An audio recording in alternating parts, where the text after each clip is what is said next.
You don't have to agree with Michael Hart. You can choose to be wrong if you want to.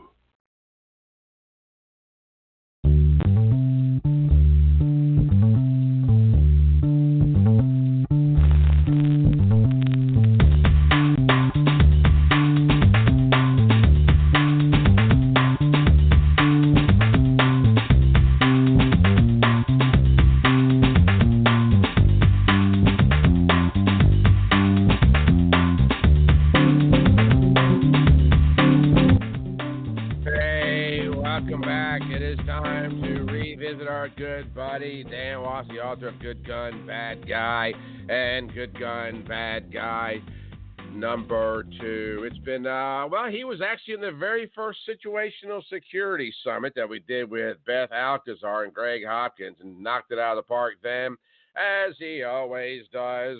Good morning, my brother Dan. How are you? Hey, how's it going, man? How are you?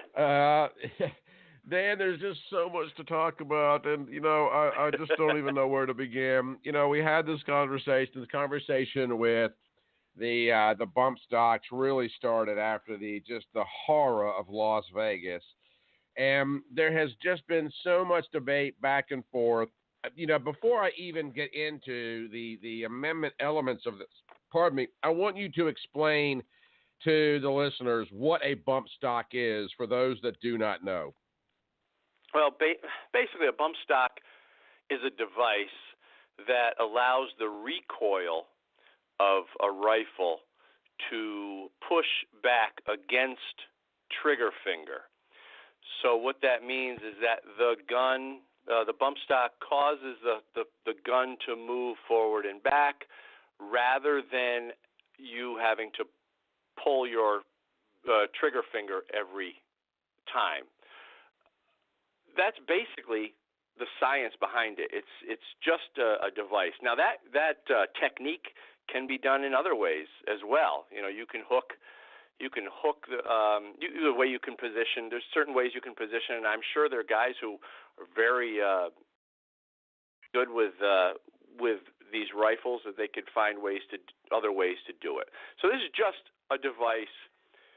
Causes the gun to move in a way that you don't have to pull your trigger finger. Well, it's interesting. Since you brought that up, there was several different videos that were even on things like Facebook and Instagram that popped up the last couple of days of people that are, gun rights and gun owners and advocates for bump stocks demonstrating just that.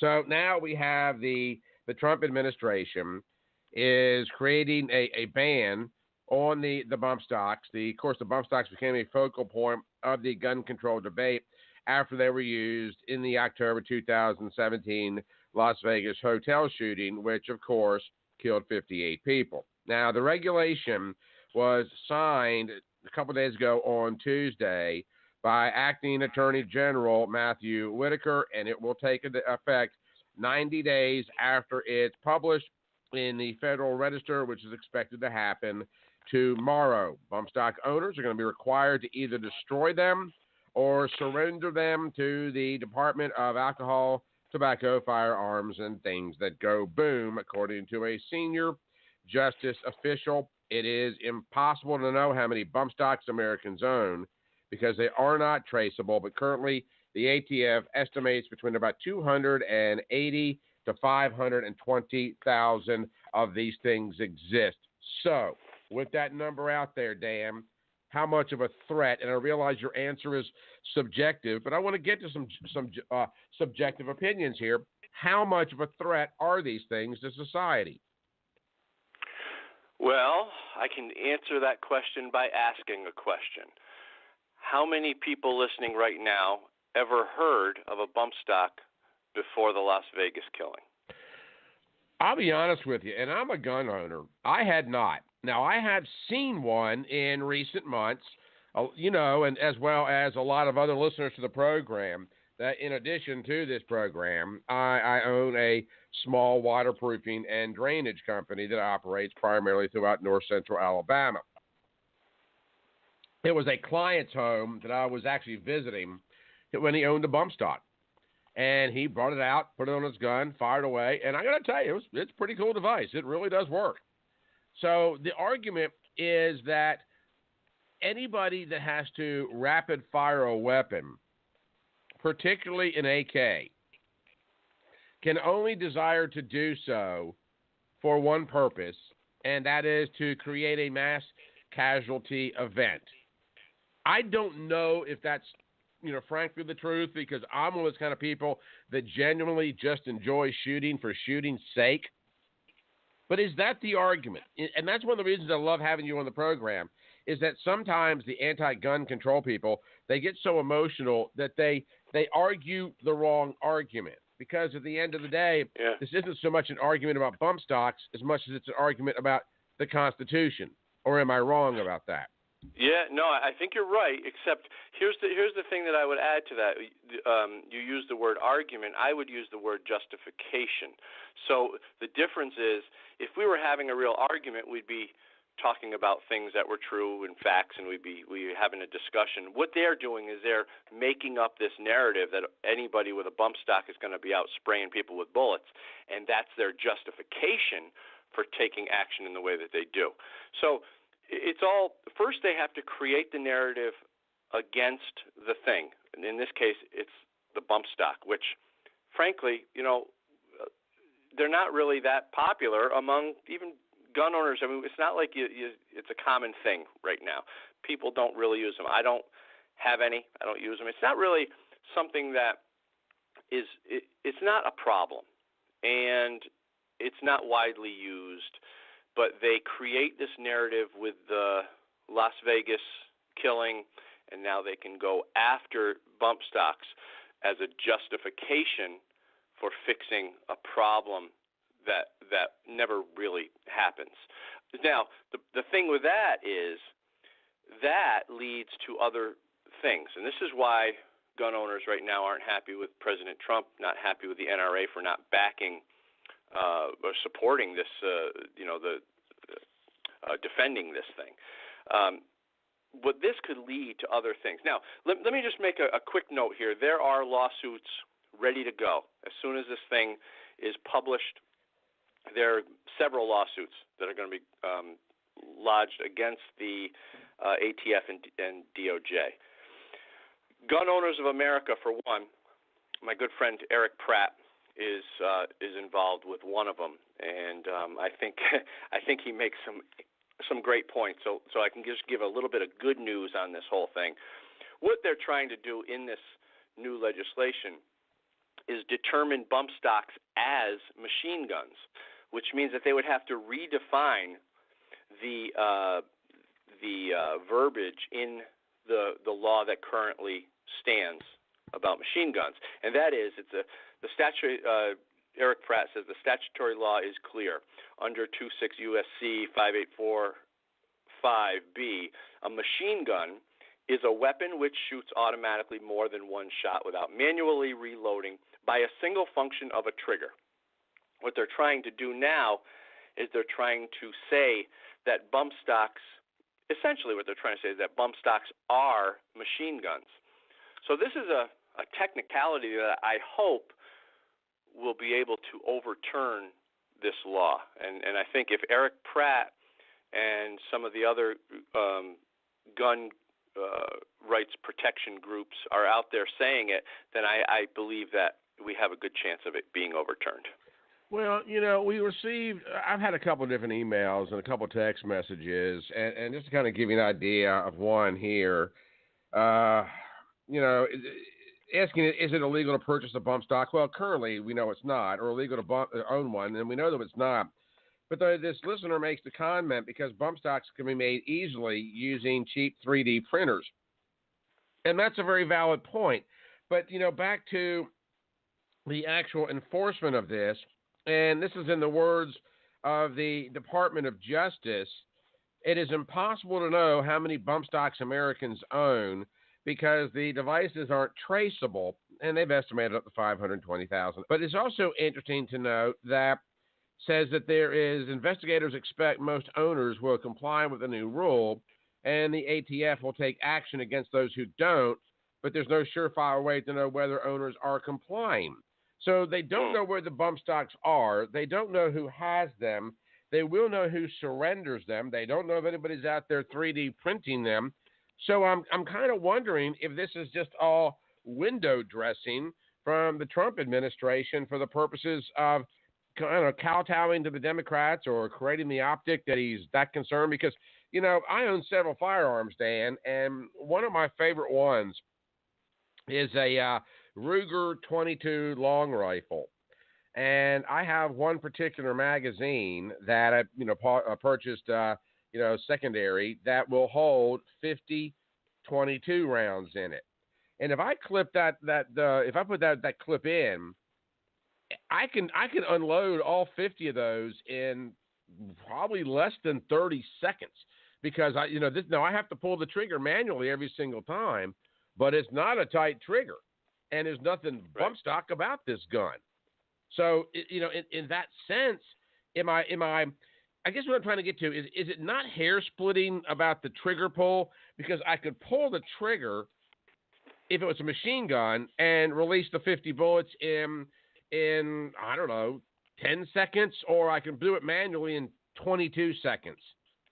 Did you see what I'm saying with that? Does it make much of a Go ahead. Yeah, no, I know what you're saying, and let me try to address that. The terminology that they're using, they're saying that devices that allow a semi-automatic firearm to shoot more than one shot with a single pull of a trigger by harnessing the recoil energy. Okay, without additional physical manipulation of the trigger by the shooter. Okay, I think what their goal is that once they can get this banned, then they can move on to the AR-15 itself.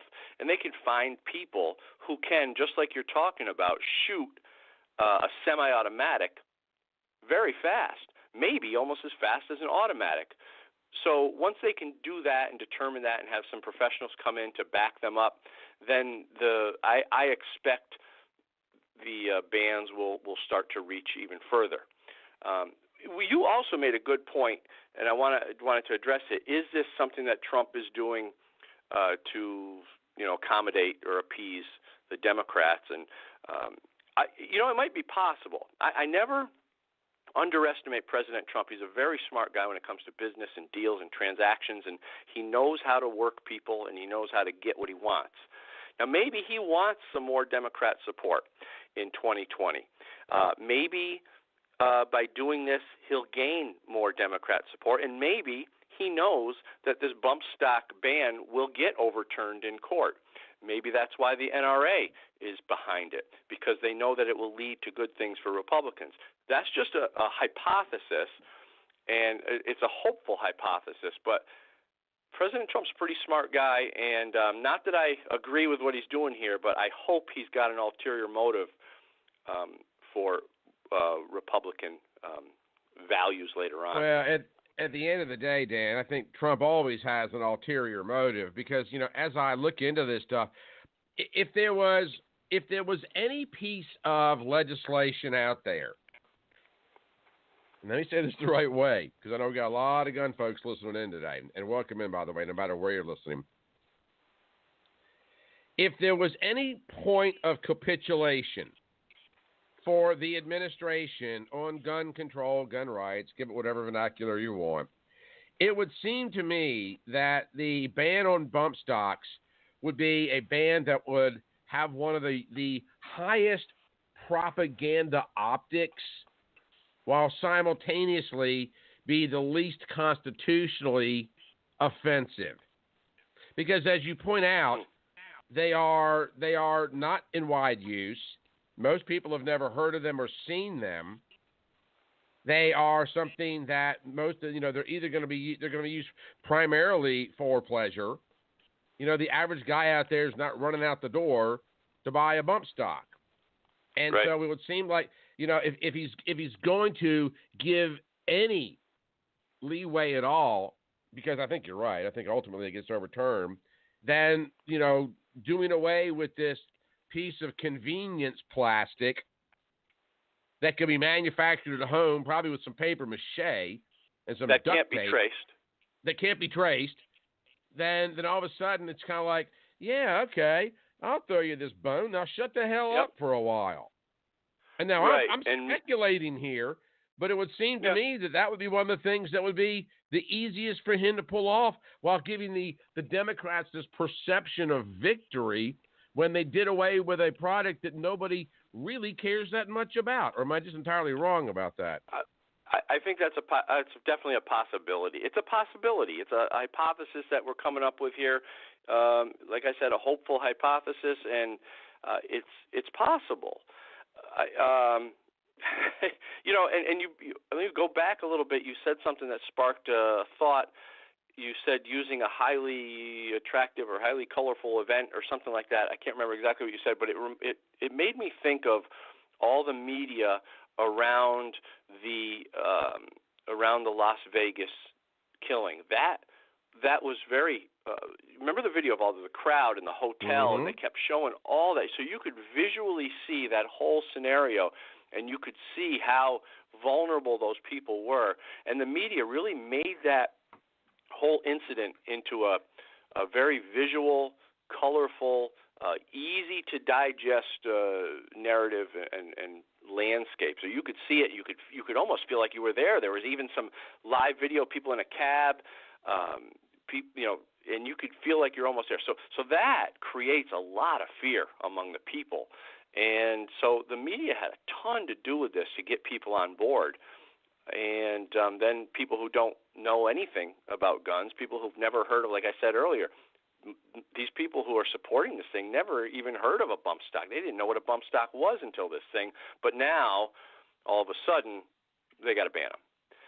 Well, that's one of the reasons that I've made the point earlier, and I don't know if you've heard it. I've produced several podcasts on this network. One of them on Wednesday about Unknown America and how the media lies and how there's myths in America. And then Friday, of course, I'll do the situational security thing again tomorrow.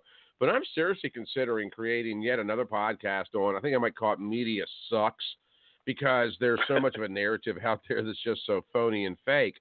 Because you're absolutely right. They take these events, even the horrific ones, and they are so articulate at packaging them as entertaining, as horrific as they are, that they can bring the viewer into the event and almost create this sense of victim of people that are watching this 1,500 miles away. And they are incredibly articulate at doing this. And it crafts this narrative of this that's it's already horrific enough. But there is an exploitation of those that are victims in these events, and the media will do it to sell a paper. Oh gosh, yeah. Oh yeah. They don't even hide it anymore. I mean, they use anything they can for their propaganda. Let me add one thing. Our friend Paul Arnold is listening, and he sent me a photo of AR-15 style lower with a rubber band pulling back on the trigger, and it's a way of showing me that there are several ways you can do this. So what happens now? In other words, there are several ways you can simulate rapid fire by things as simple as Paul is showing me here with a rubber band. So what's to say now that because, and they know this, I'm not giving them any secrets, but what's to say now that after the bump stock ban, because they can't ban rubber bands, they can't ban whatever, they would have to move toward banning the AR-15 style platform, the Armalite style rifle. So that's where I think they're going with it. Well, you made a comment earlier that they are trying to ban bump stocks as machine guns, correct? They're trying. They literally are qualifying bump stocks in the terminology as machine guns.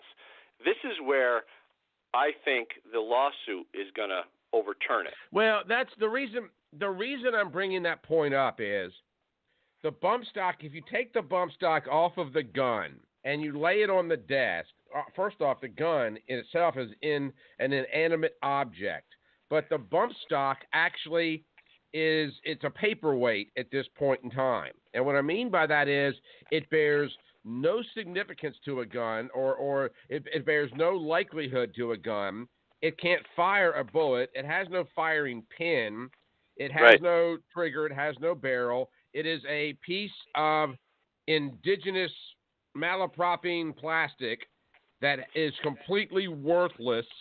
It's kind of like having the accelerator of your Corvette in the garage outside of the car. It's a piece of plastic that serves no purpose whatsoever. So they have to classify the bump stock as a gun because right now they don't have any kind of constitutional basis or constitutional justification to even speak about the bump stock because it's completely unrelated to anything of being a weapon. There's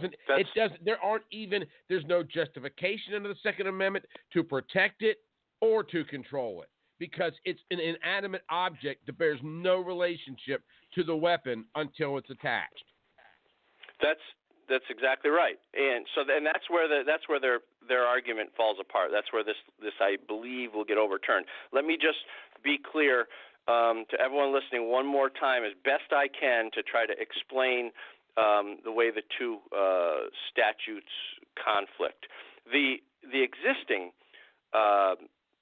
statutory law is clear. It says a machine gun is a weapon which shoots automatically more than one shot without manually reloading by a single function of a trigger.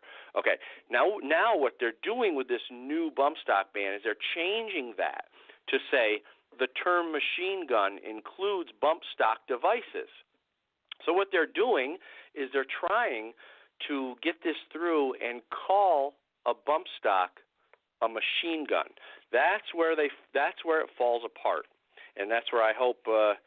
And as Eric Pratt from Gun Owners of America says, but the ATF has no authority to radically reinterpret a statute that is clear and unambiguous. You know something? I drive a Chevy Silverado. I think I'm going to petition the court to redefine it as a Porsche Turbo Carrera, because this is kind of going back to the gender debate that we had some months ago, when people could reassign their agenda or their gender rather at birth or later on in life. This is the kind of byproduct of that you see. Where if there is fluidity in our sexual genders, then why not fluidity in what a gun is? And by definition, over here on my desk, I've got one of these big gray staplers, and I'm going to open up the stapler and put the foot so that it's completely leveled out. And look, I'm firing staples. So now I guess my stapler's a gun. I can see that.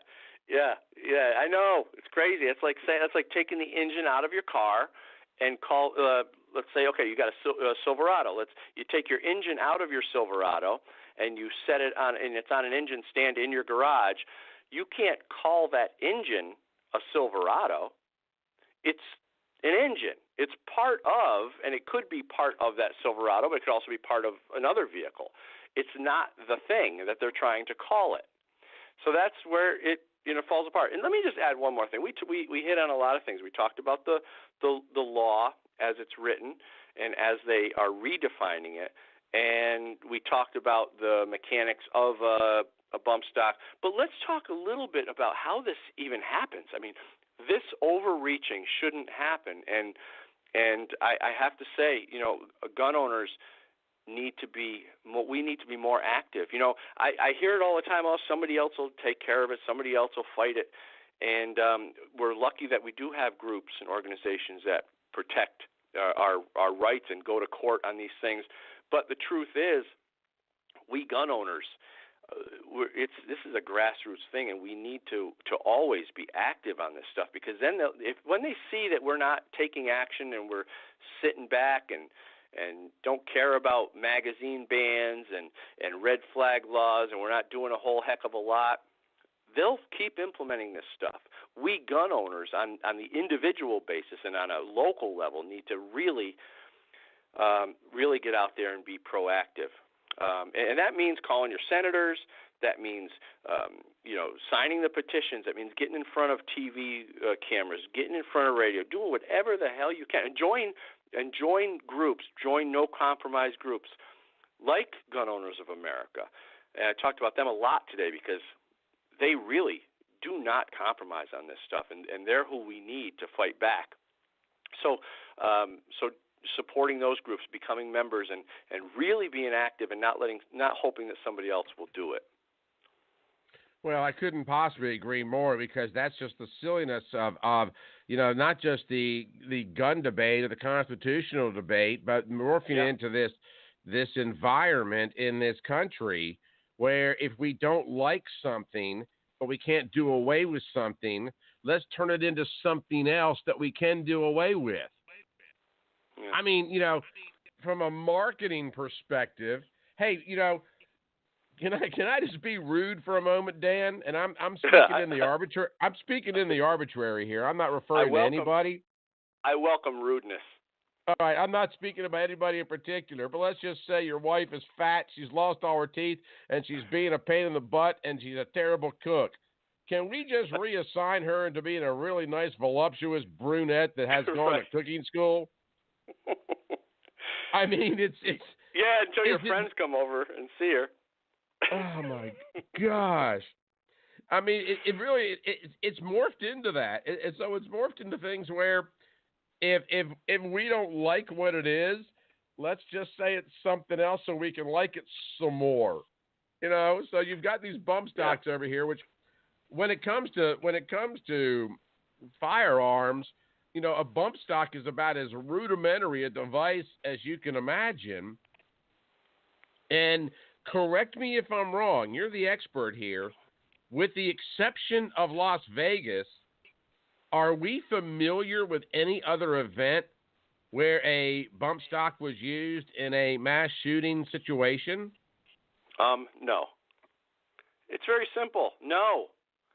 When was the last time you ever heard of a bump stock? This is why the whole Las Vegas incident was so important to them. This is why it was so visual and so big and made those people so vulnerable. It's because this is what they can do with it. They can take something that's not used. It's hardly ever used. Most people don't know what it is. It's never been used in an action like that before, and they can actually bring it to the point where they're banning it. So you gotta see how this whole thing plays out, that there's another motive behind all this, and there's another reason for this thing happening. It's not about the bump stock.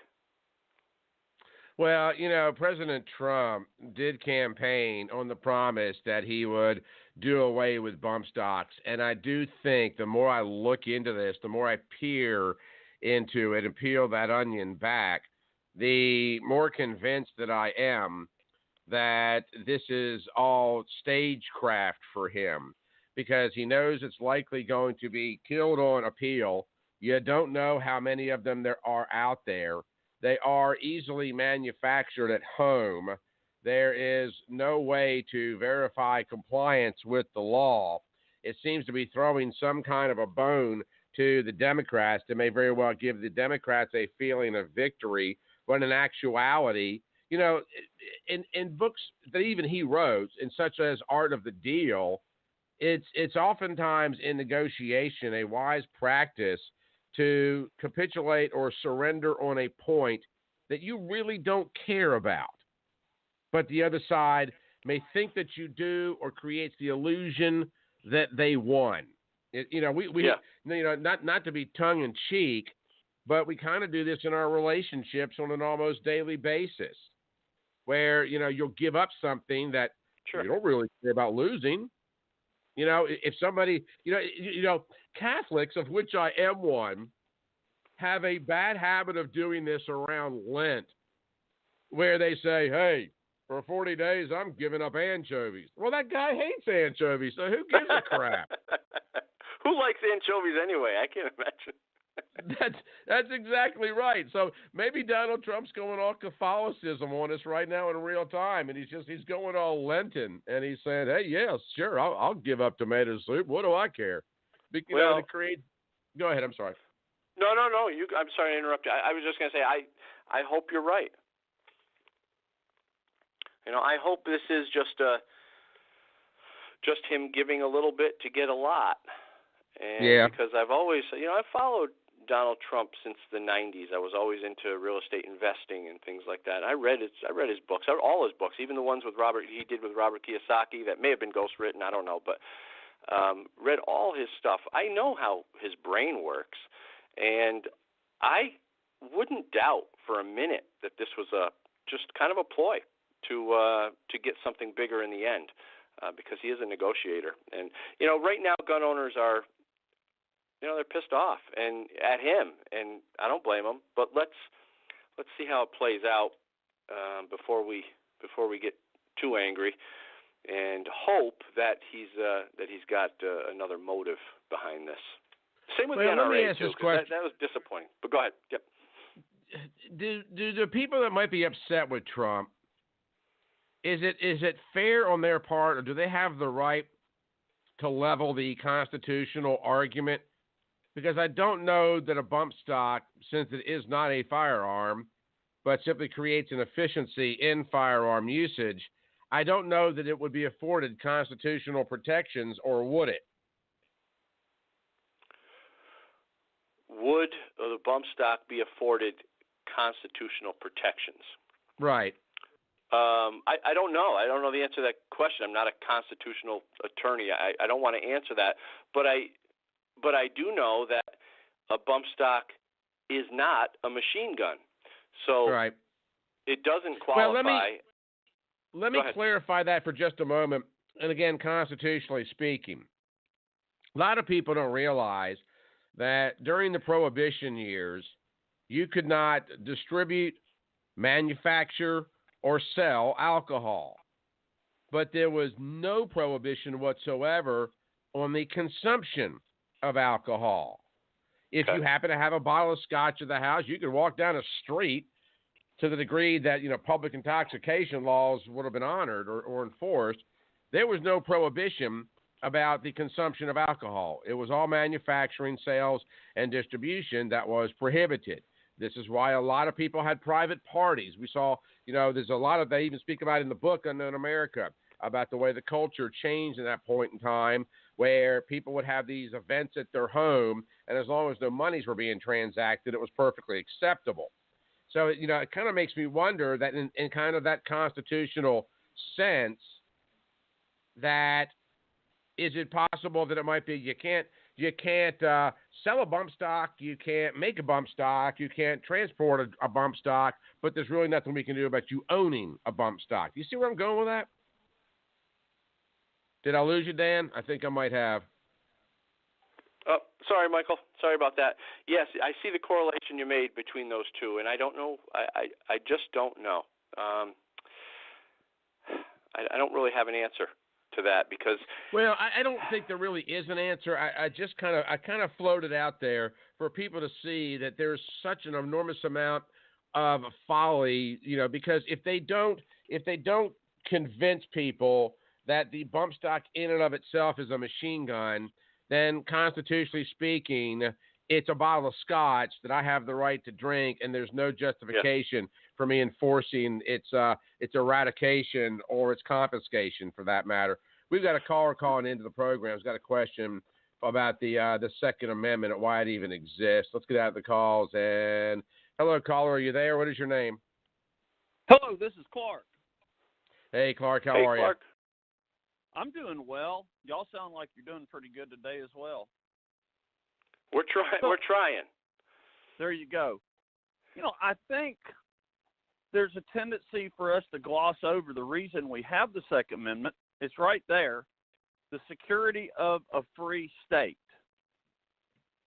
And, before the comma, it talks about the well-regulated militia, but it does not say for militia members to keep and bear arms. It says the people. Right. So the people need to be armed so we can maintain the security of a free state, correct? Well, that's a good point. The people need to be armed to be able to form a militia.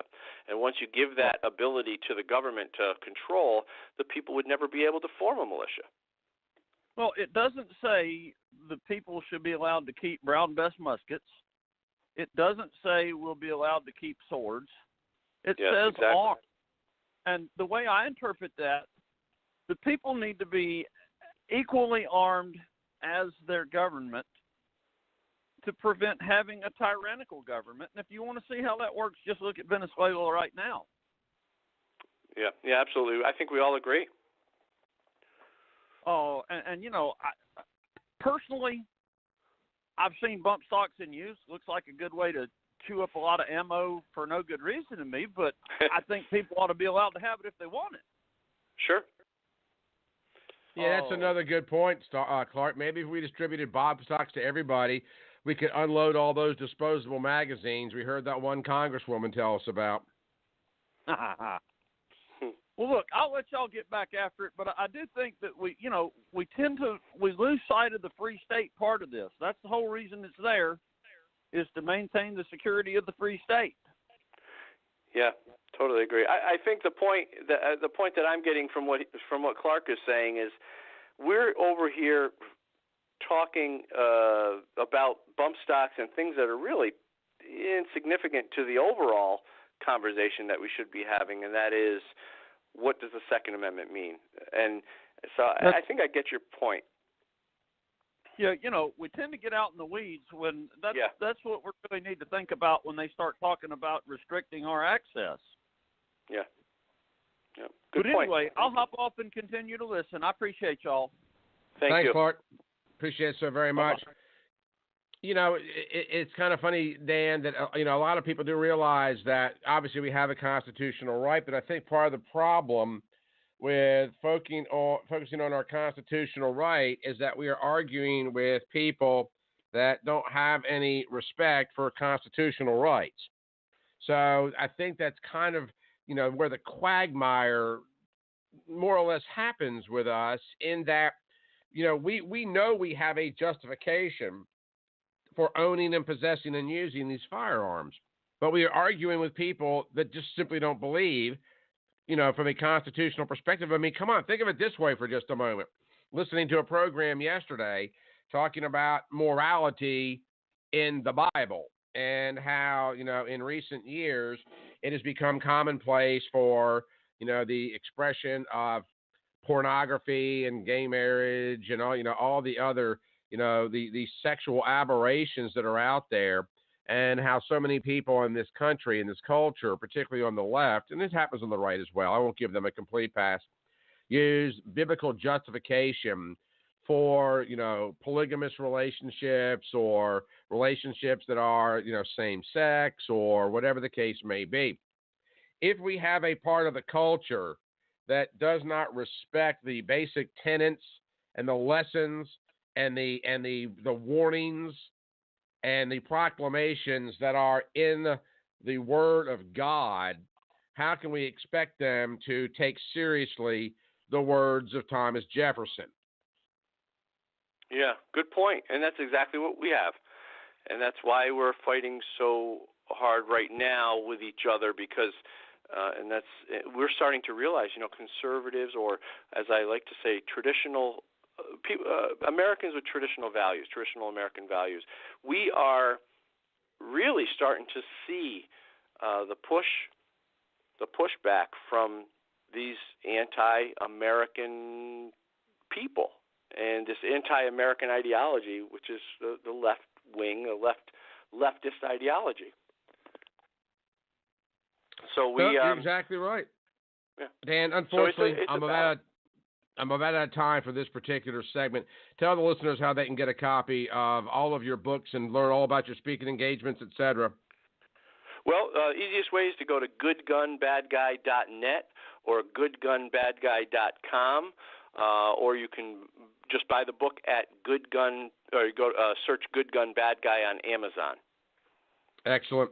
Thank you, my brother. I appreciate you stopping by. I know that we're probably not going to have an opportunity to speak on the air before Christmas, but we will probably speak off of the air prior to that. So officially and publicly, allow me to wish you guys a very Merry Christmas, and I hope you have a wonderful, wonderful celebration. I hope Santa Claus is kind to you and brings you a basket full of bump stocks. Hey, thanks, pal. Same to you, brother. We'll talk soon. All right. We'll talk to you soon. Y'all check out Dan's book. We're going to take a real quick break. If you want more interviews by me, click one of the videos on the right. And remember, your Second Amendment, it's not a privilege, it's your right.